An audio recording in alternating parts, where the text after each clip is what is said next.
Salut mec, c'est Tepana. Aujourd'hui on va parler d'un truc qui vient de tomber dans mon radar. Un truc qui pourrait bien tout changer. Imagine, un spray nasal qui, en un seul puff, te fait rajeunir le cerveau de 10 ans. Oui, t'as bien entendu. Un spray égale moins 10 ans d'âge cérébral. Vrai ou faux? Tu te dis peut-être, Tepana, t'as pété un câble ou t'as sniffé le spray toi-même. Attends, je te montre.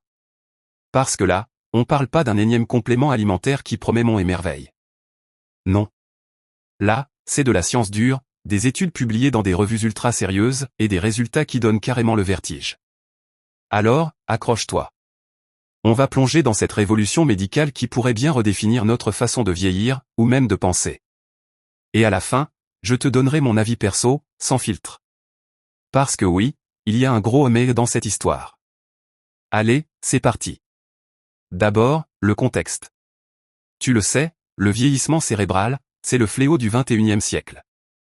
Alzheimer, déclin cognitif, mémoire qui flanche. Des millions de gens touchés. Les labos dépensent des milliards pour trouver la solution. Et si je te disais que la réponse pourrait venir d'un petit flacon à pulvériser dans le nez? Dingue, non?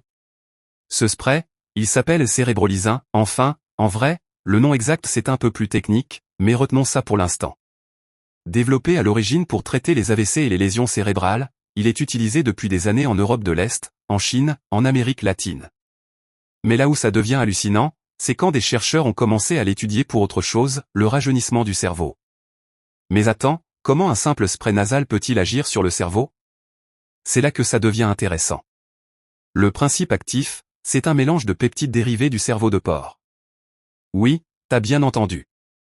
Des bouts de protéines cérébrales animales, purifiées, bien sûr. Et ces peptides, une fois dans ton nez, ils passent directement dans le sang, puis dans le cerveau. Là, ils font plusieurs trucs, ils stimulent la croissance de nouveaux neurones, ils protègent les neurones existants, ils améliorent la plasticité cérébrale, et ils boostent carrément la communication entre les cellules nerveuses.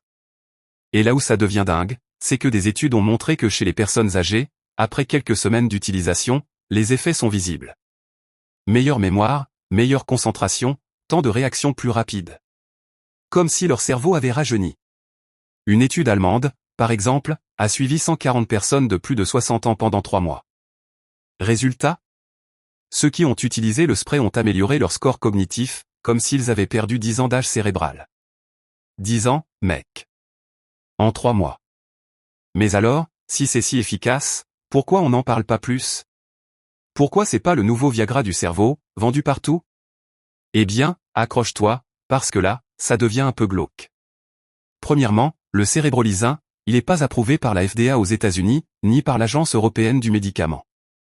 En fait, il est considéré comme un médicament orphelin, c'est-à-dire qu'il est utilisé pour des maladies rares, mais pas pour un usage grand public. Pourquoi? Parce que les labos qui le produisent n'ont pas fait les essais cliniques nécessaires pour prouver son efficacité sur le vieillissement cérébral, et surtout, pour prouver qu'il est safe sur le long terme. Et là, le plus fou? Les études qui existent, elles sont financées par les fabricants eux-mêmes. Tu vois le problème? Un peu comme si McDonald's finançait une étude sur les bienfaits des burgers sur la santé. Pas très objectif. Donc oui, les résultats sont impressionnants, mais est-ce qu'ils sont fiables à 100%? Difficile à dire. Mais attends, je vais pas te laisser sur cette note négative. Parce qu'il y a un autre angle à cette histoire. Des chercheurs indépendants ont commencé à s'intéresser à ce spray, et à le comparer à d'autres molécules prometteuses. Par exemple, il y a un autre peptide appelé Eucelanc, un spray nasal russe qui, lui, a des effets similaires, mais qui est aussi utilisé pour réduire l'anxiété. Certains disent que Eucelanc pourrait être encore plus efficace que Cérébrolisin, mais encore une fois, les preuves sont limitées. Et puis, il y a toute la recherche sur les peptides en général. Tu sais, ces petites protéines qui agissent comme des messagers dans le corps? Certains scientifiques pensent que les peptides pourraient être la clé pour traiter le vieillissement, les maladies neurodégénératives et même les troubles de l'humeur. Le problème, c'est que c'est un domaine ultra complexe, mal compris, et surtout, ultra régulé. Les labos ont peur de se lancer, parce qu'un mauvais résultat, ça peut couler toute une carrière. Alors, où est-ce que ça nous mène, tout ça? Est-ce que ce spray nasal est vraiment un game changer, comme le disent certains? Ou est-ce que c'est juste une autre arnaque high-tech, comme ces pilules anti-âge qui inondent le marché? Mon avis perso? Écoute.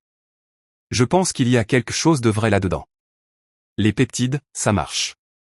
La science derrière Cérébrolisin et Solanke, elle tient la route. Mais, et c'est un gros mais, on manque cruellement de preuves solides. Les études sont pas assez larges, pas assez indépendantes, et surtout, on sait pas encore quels sont les effets secondaires sur le long terme. Imagine, tu utilises ce spray pendant 5 ans, 10 ans, et un jour, tu découvres qu'il provoque des lésions cérébrales invisibles aujourd'hui. Ou pire, qu'il accélère le vieillissement après un certain temps. Ça serait le pire scénario, non? Donc oui, je suis excité par les possibilités, mais je reste prudent. Très prudent. Et puis, il y a un autre problème, l'accessibilité.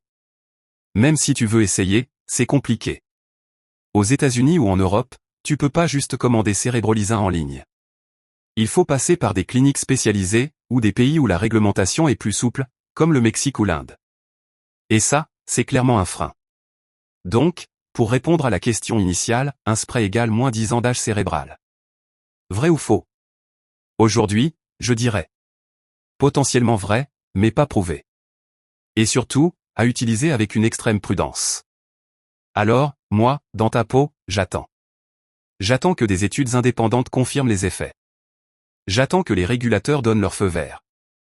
Et surtout, j'attends de voir si les promesses se transforment en réalité, ou en désillusion. En attendant, si tu veux rajeunir ton cerveau, il y a des méthodes qui, elles, sont prouvées, bien dormir, faire du sport, manger sainement, méditer, apprendre de nouvelles choses. C'est moins sexy qu'un spray magique, mais au moins, ça marche à 100%. Et toi, tu serais prêt à essayer ce genre de produit, malgré les risques? Ou tu préfères attendre que la science ait tranché? Dis-moi tout en commentaire, et like si t'as kiffé ce format. On se retrouve dans la prochaine vidéo, avec un autre sujet qui va te retourner le cerveau, promesse. Peace.